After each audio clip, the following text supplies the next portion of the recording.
Hi, and welcome to my office, or as my wife likes to refer to it, my cave. My name is Vince Cronin, and I'm a longtime member of NAGT and contributor to CERC programs.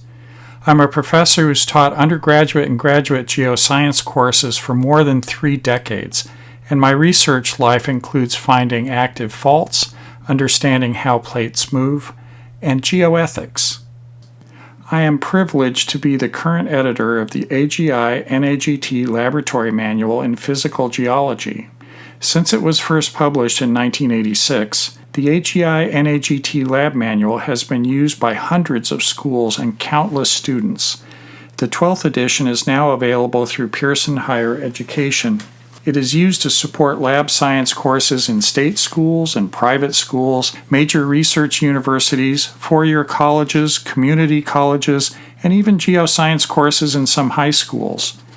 The new edition features an entirely new chapter on the geoscience evidence of climate change. There's an NAGT webinar all about the new edition, and the link to that webinar is available at a teacher portal that I maintain to support folks who use the lab manual.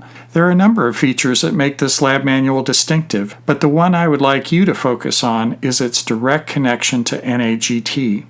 It was originally developed by NAGT members in association with the American Geosciences Institute. It's been continuously revised and updated through the authorship and editorial efforts of hundreds of NAGT members. And it is essential to understand that sales of the AGI NAGT Lab Manual provide royalty income that supports the work of both NAGT and AGI. Like many geoscience educators, I've had to find ways of teaching an introductory physical geology lab course entirely online. The lab manual has been an essential part of my strategy for flipped learning in an online environment. As I've worked my way through the summer and fall terms, I've been making videos and compiling other resources to help teachers who use the AGI NAGT Lab Manual. Links to those resources are being collected on a teacher portal whose web address is listed at the top of the screen. I have a link to the NAGT webinar that describes the features of the new 12th edition. There's a link to get you in touch with your Pearson rep who can show you how to access the instructor's manual for the 12th edition. There's some information about me, followed by an explanation of how my students scan and submit their completed lab activities through my university's learning management system. Then I list various resources organized by lab manual chapter. They include a link to the videos created by Callan Bentley to introduce the chapter material, a link to the assignments and resources I provide to students, and a number of video resources. Since the beginning of the pandemic, I've made about 125 tiny videos in support of my students and the lab manual and placed them on a couple of YouTube channels. Let's look at the one with videos in support of lab manual users, Cronin-Geoscience-Ed.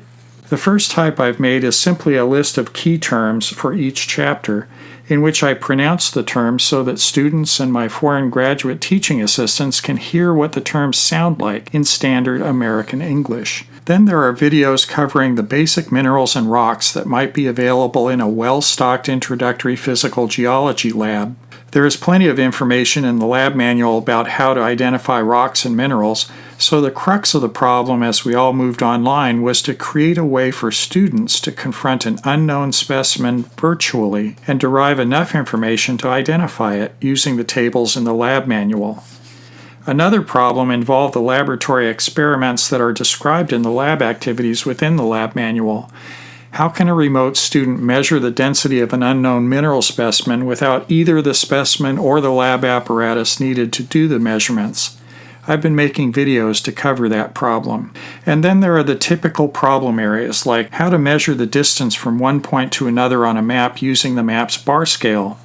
Normally, a student who could not quite understand the written explanation would ask their lab teacher to explain, but those explanations can be difficult in Zoom meetings. I've tried to start building up a library of explanation videos to cover this problem. In addition to these informal resources, Pearson supports the lab manual with the online resource Mastering Geology, linked to the new edition. There's also an e-text available. If you use the lab manual, I'd love to hear any comments or suggestions you might have to make it better for you and your students. If you're not already a member of NAGT, think about joining us.